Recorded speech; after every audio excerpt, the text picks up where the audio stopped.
Hello, আসসালামু আলাইকুম। এখন আমরা ডিম কিভাবে ভুনা করতে হয় সেটা দেখাবো আপনাকে। হ্যাঁ, ডিম ভাজতে দিয়েছি, কিছুক্ষণ ভাজবো লাড়াচাড়া করে। হ্যাঁ, কি সুন্দর কালার হয়ে গেছে। এখন তেল দিয়ে দিছি, তেজপাতা, পেঁয়াজ দিয়ে কিছুক্ষণ লাড়াচাড়া করতে হবে।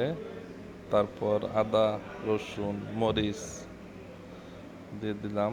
তারপর কাঁচা মরিচ, তারপর ধনের গুঁড়া, জিরার গুঁড়া,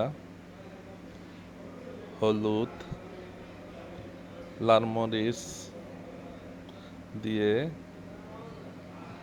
কিছুক্ষণ লাড়া দিয়ে তারপর পানি দিয়ে দিলাম। পানি দেবার পর ডিমগুলি দিয়ে দিলাম, সিদ্ধ ডিম। ডিম দিয়ে দিলাম।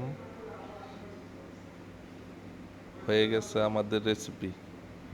আর এইসব রেসিপি পাইতে হলে আমাদের চ্যানেলটি ফলো করতে হবে।